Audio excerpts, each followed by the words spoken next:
Yo, YouTube, what's up with your boy? Sports and Fitness Rants. I'm back, guys. Click that like button. Subscribe to my channel. What's up, y'all? Welcome back, guys. Welcome back. That's right, guys. I got another video for you guys today, man, and we're going to continue with the Isiah Thomas train because the train is coming off the tracks. It's completely off the tracks now, guys. I'm done with this stuff. We will not allow this to stand any longer. I will not allow the lies to be told about Michael Jordan. I wouldn't allow these lies to be told about anybody that I watched growing up in the 80s and the 90s. I won't allow it.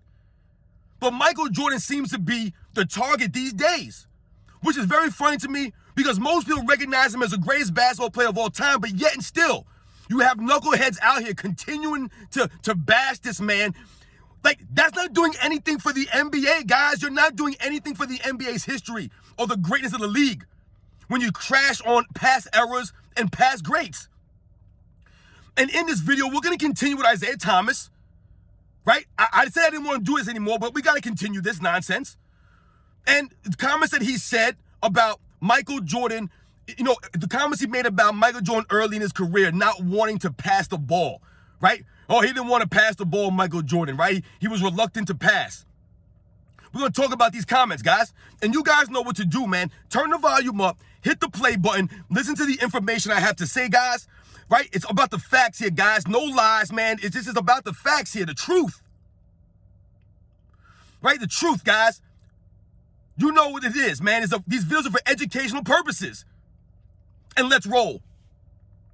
So, yes, guys, once again, Isiah Thomas, listen, we know this man has lost his mind. However, he continues to be put on these podcasts. He's continuing to be interviewed. And people are not stopping him or calling him out during it. I do not respect these people who do these podcasts or these interviews. And they allow guys to say nonsense that's not factually correct. If you give your opinion, that's great. Your opinion has to be based off the truth and the facts, guys. I cannot stress this enough. Isiah Thomas's everything that he does and says is based off of not being objective at all, right? Of hatred towards Michael Jordan, right? All biasness. He has no integrity to speak truthfully and objectively about Michael Jordan and his career. So Isiah Thomas has made comments in the past about Michael Jordan early in his career, and he didn't want to pass the ball, and he didn't want to get his teammates involved. He tries to say these things as a negative on Michael Jordan's early career. These guys point to these things that don't make any sense. They're just stating the obvious stuff, but they're not putting the context behind it. And what do I mean, guys? Well, when he says that Michael Jordan didn't want to pass the ball or he was reluctant to pass, things like that, what he's trying to make it seem is if Michael Jordan was somehow a ball hog, a shot chucker, he wasn't trying to get his teammates involved, he was a selfish player. This is what he's trying to make it seem. That's what he's making it seem. He's not trying to say that Michael Jordan, was early in his career and he was learning how to play with these guys and things like that. He's not saying it that way. He's saying it to try to tear down Michael Jordan, the player, as if he had to come in there and develop something or develop into a guy that could pass the ball or things like that. Sorry, guys, I got something in my eye, man. The problem I have with those statements is, once again, the context, right?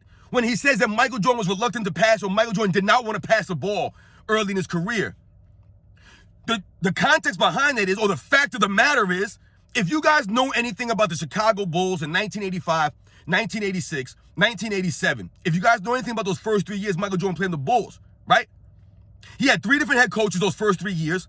And the only other player that remained on the roster those first 3 seasons was John Paxson. He was literally the only player, guys, in those first 3 rosters to make it. John Paxson, that's it. So I've told you guys in the past that Michael Jordan led the Chicago Bulls to the playoffs every single season during a rebuild. They were rebuilding the Chicago Bulls those first 3, 4, 5 seasons, guys. Look at the roster. We had 3 different head coaches in 3 years. The entire roster is gone. You had 1 guy last in 3 roster changes. John Paxson. That was it, guys. No one else lasted. Michael Jordan brought that kind of team to the playoffs. So when Isiah Thomas talks about Michael Jordan not wanting to pass the ball or he was reluctant, you damn right he was reluctant, Isiah Thomas. You damn right, man. Excuse my language, guys. You damn right. Who's he passing to? Dave Corzine? Orlando Woolridge? Brad Sellers? Who is he passing the ball to? I would love for someone to tell me. Quentin Daly? None of these guys. Go look at the rosters, guys, for the first 3 seasons. Literally, no one on that team can get their own basket at a high level consistently. Nobody on that team was more than a role player. But Michael Jordan was reluctant. He didn't want to pass the ball to these guys because Michael Jordan was selfish? Because he was a ball hog? I've done videos on this stuff, guys. If you go back and you watch Michael Jordan's first 3-4 years in the NBA, and you watch the way the Chicago Bulls played, like I just told you, 3 coaches in 3 years, guys. Whatever system the coach wanted the Chicago Bulls, Michael Jordan, to run, guess what, guys? They ran that system. There was no mutinies here. There was no coaches being talked about and trying to get fired behind their backs. Michael Jordan getting these guys out of there. There was no Michael Jordan saying, I'm not running that system. I'm going to do my own thing. There was none of that stuff. He did whatever they wanted him to do on the court. Right?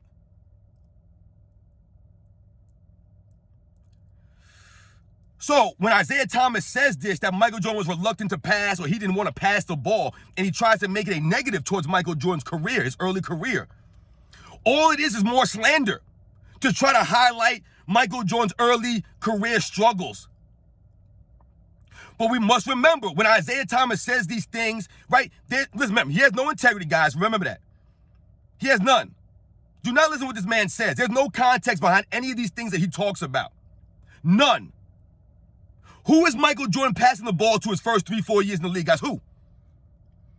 Even when Scottie Pippen got there, Scottie Pippen wasn't a starter. Horace Grant wasn't a starter. Who was he passing the ball to? Craig Hodges. Right? Who was he passing the ball to? Charles Oakley in 88? Who is getting the ball?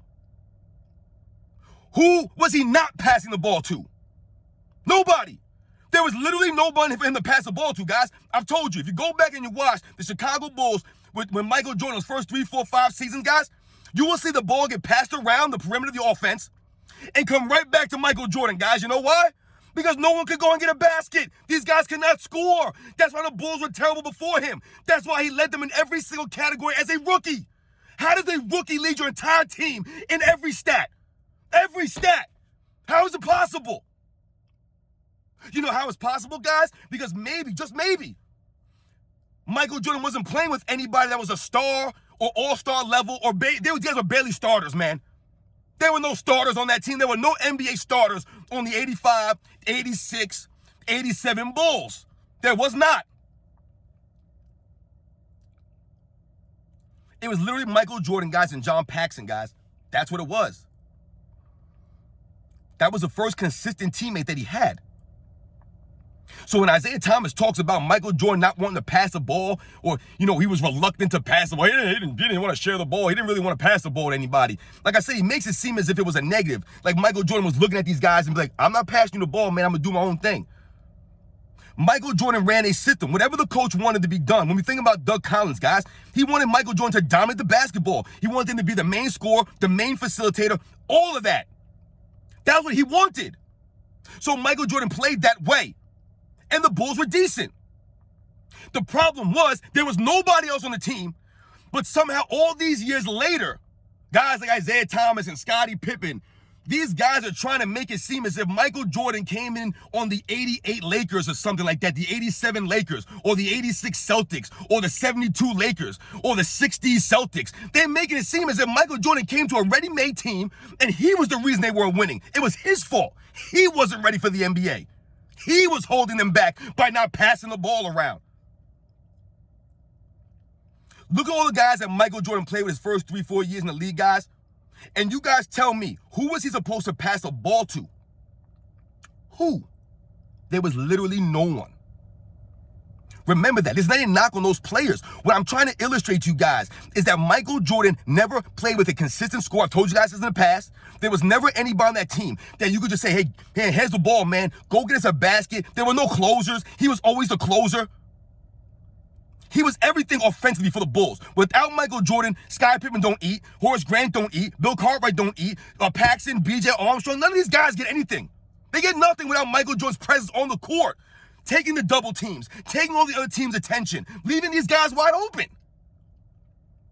How many times did Michael Jordan pass the ball his first 3 years? These guys are bricking shots. Michael Jordan probably would have averaged about 8 or 9 assists those first couple of years if these guys would have been making shots at a decent level. Watch the film, guys. Watch the film of Michael Jordan hitting these guys with passes left and right.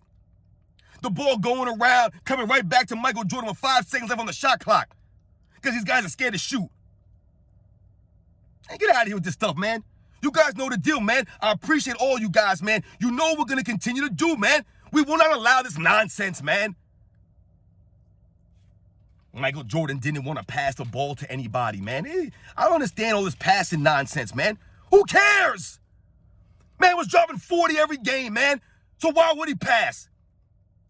Brad Sellers and Dave Corzine and Quentin Daly and Orlando Woolridge. Like, these are the guys that Michael Jordan was supposed to drop the ball to?